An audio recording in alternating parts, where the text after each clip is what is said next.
Assalamualaikum warahmatullahi wabarakatuh. Alhamdulillah, alhamdulillahilladzi an'ama alaina bi ni'matil Islam wal iman. Asyhadu an la ilaha illallah wa asyhadu anna Muhammadar Rasulullah. Amma ba'd. Yang terhormat Ibu dosen pengampu mata kuliah soft skill, Ibu Herlina Pratiwi, yang mudah-mudahan dalam keadaan sehat. Amin ya Allah ya Rabbal Alamin. Baik, saya Ari Sunandar dari kelas PAIB semester 6 akan menjelaskan atau akan memaparkan sebuah materi, yakni aspek yang mempengaruhi pengembangan soft skill. Baik, langsung saja. Sebelum kita beranjak ke aspek yang mempengaruhi pengembangan soft skill, kita harus mengerti dulu apakah itu pengertian dari soft skill. Di sini kami akan menjelaskan atau saya akan menjelaskan yaitu pengertian dari soft skill. Baik. Secara singkat dapat disimpulkan bahwa soft skill itu kemampuan yang dimiliki seseorang yang tidak bersifat kognitif tetapi lebih bersifat afektif. Contohnya diantaranya yaitu kemampuan seseorang berkomunikasi, bersosialisasi, dan kemampuan mengendalikan dirinya sendiri. Itu dari pengertian soft skill. Baik, setelah pengertian kita ke pentingnya soft skill. Pentingnya soft skill di sini mempunyai 3 hal. Yang pertama, kerja keras. Ya. Ketika seseorang sudah mempunyai soft skill yang bagus, yang di atas, dia akan mempunyai jiwa pekerja keras. Itu yang pertama. Yang kedua, kemandirian. Ketika seseorang sudah mempunyai soft skill-nya, dia tidak akan terpengaruh oleh lingkungan atau terpengaruh oleh daya seseorang.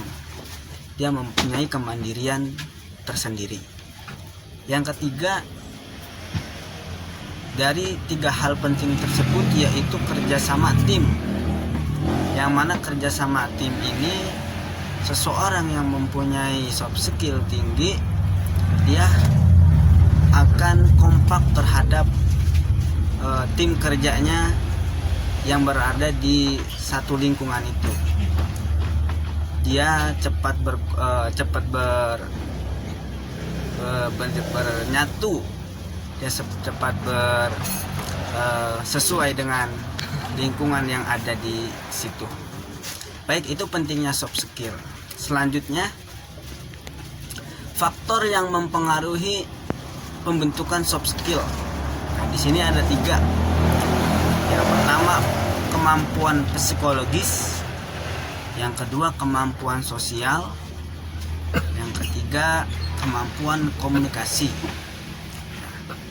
Baik, yang pertama tadi kemampuan psikologis, yaitu kemampuan yang dapat membuat seseorang bertindak atas pertimbangan pemikiran sehingga tercipta perilaku yang sesuai apa yang ada di pikirannya, termasuk kemampuan kontrol diri dan konsep diri itu sendiri.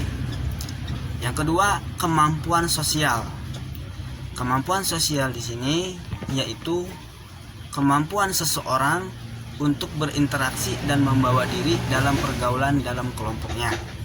Yang terakhir, kemampuan komunikasi, yaitu kemampuan yang meliputi upaya penyampaian pesan atau informasi baik yang tertulis, tidak tertulis, verbal maupun non-verbal.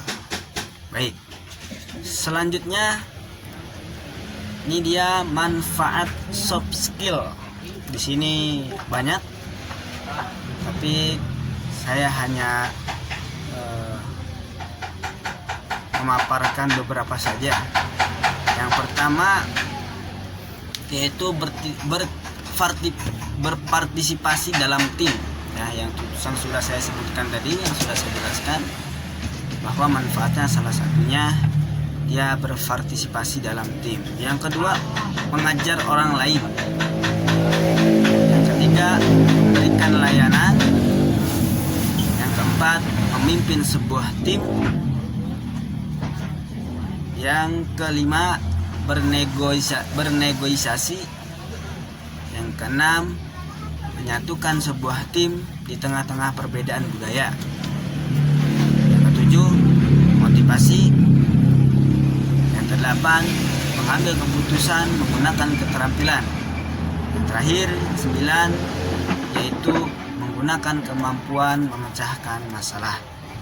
Itu dari manfaat soft skill. Baik, selanjutnya pengembangan soft skill. Soft skill sendiri sangat berkaitan dengan suatu keterampilan yang harus imbang. Istilah keterampilan soft skill yaitu yang mengacu pada kepribadian seseorang yang diasah dari dalam lalu, dilengkapi pula dengan keterampilan hard skill. Tuh. Sehingga soft skill itu mempunyai atribut, dengan demikian meliputi nilai dianutnya motivasi, perilaku, karakter, kebiasaan, dan sikap. Atribut-atribut tersebut dimiliki setiap orang, tentunya tidak sama antara satu dengan yang lainnya, yang biasanya juga dipengaruhi oleh beberapa faktor, diantaranya kebiasaan, berpikir, berkata, bersikap, dan bertindak. Itu dari pengembangan soft skill. Baik, selanjutnya aspek pengembangan soft skill. Di sini harus pengertian yang dilakukan Robert Hult menunjukkan kualifikasi yang diperlukan dalam berbagai macam pekerjaan. Dalam penelitian tersebut, hard skill, soft skill memiliki peran strategis dalam menentukan keberhasilan seseorang di dalam bidang pekerjaannya. Jadi soft skill itu lebih diutamakan dibanding hard skill. Mengapa? Karena di dalam peluang pekerjaan soft skill itu yang sangat dibutuhkan. Ya, salah satunya tadi yang saya sebutkan, yaitu bisa berkomunikasi atau bernegosiasi di dalam pekerjaan tersebut. Itu dari aspek pengembangan soft skill. Mungkin itu saja pembahasan atau materi yang bisa saya paparkan tentang aspek yang mempengaruhi soft skill. Terima kasih. Allahul muwafiq ila aqwamit thoriq. Assalamualaikum warahmatullahi wabarakatuh.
まだ幼くて意味など知らない